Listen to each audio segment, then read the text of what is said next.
Hello, and welcome to Markets in Focus. My name is Joe Bell, and today I'm going to walk you through some of the most interesting financial market themes that I'm observing. So, fixed income's been on quite a roll lately. The yield has dropped to its lowest level this year. Let's unpack some of the drivers behind that. And hot off the presses, Friday morning, delayed because of the government shutdown, we finally received the consumer price index inflation data, and it wasn't as high as many expected. And finally, a lot of concern, a lot of fear about all the negativity and headlines out there right now from my observations. But if we just look back at history, this bull market is actually not that old.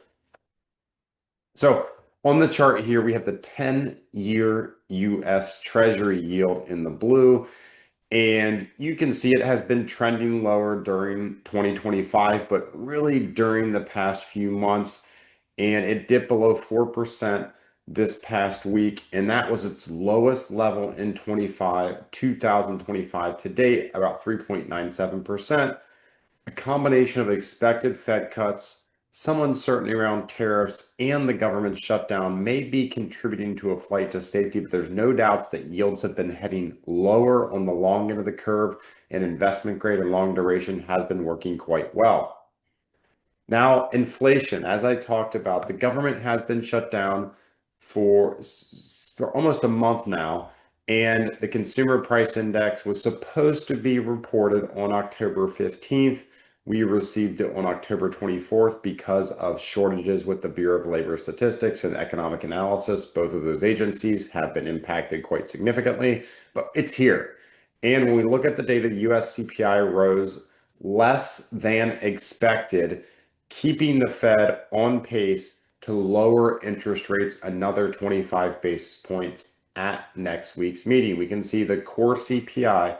Remember, core CPI excludes the more volatile parts of the inflation data, that is food and energy.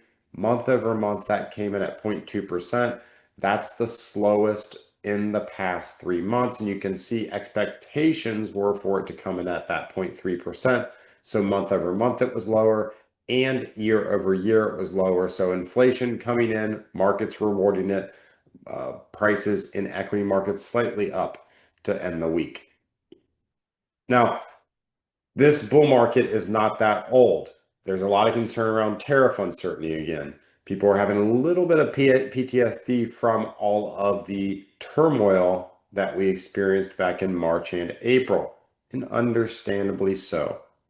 But if we just look at history as a guide, not a map, but a guide, you can see this bull market just turned three. In fact, we bottomed back in October 12th of 2022. Interesting little factoid. October, for whatever reason, tends to be a common month for the market to bottom. We've had a large amount of bull markets start in October. So at 3 years, we can look going back to 1950 on the S&P 500. The average bull market has lasted 5 years. The median has lasted nearly 5 years, just under. You can see some outliers there in 1987 to March of 2000 during that tech bubble was 12 years. We had a couple near bear markets at a 19% drawdown in the 90s, but they didn't quite finish the line to stop that bull market in its tracks. So that's causing some extension on the averages. Then we had that financial crisis up through 2020 as well. Remember, that was the top right before that COVID really short bear market of 1.8 years. So bull market's not that long. Historically, they last around 4 to 5 years. So not young, not old, but it's not that old compared to history.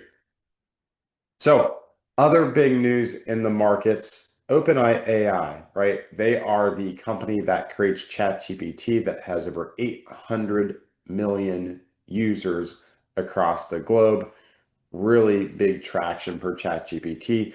They announced earlier this week that they were releasing, widely anticipated at some point they were going to launch this, the ChatGPT Atlas. And what is this?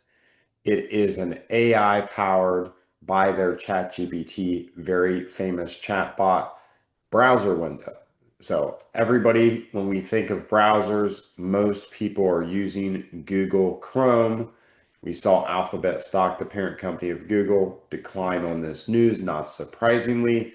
It will be interesting to see if and how long it takes for people to start using this ChatGPT Atlas over Chrome and what the initial reviews will be like. I'm going to play around with it a little bit myself over the next few weeks to get a feel for it. So I'm excited to see what that means because ChatGPT obviously is a very useful tool, a lot of room for improvement, but will be interesting to see if they can overtake the king of the browser space for more than a couple decades, Google Chrome. With that, I want to thank everyone for watching, and I'll see you next time.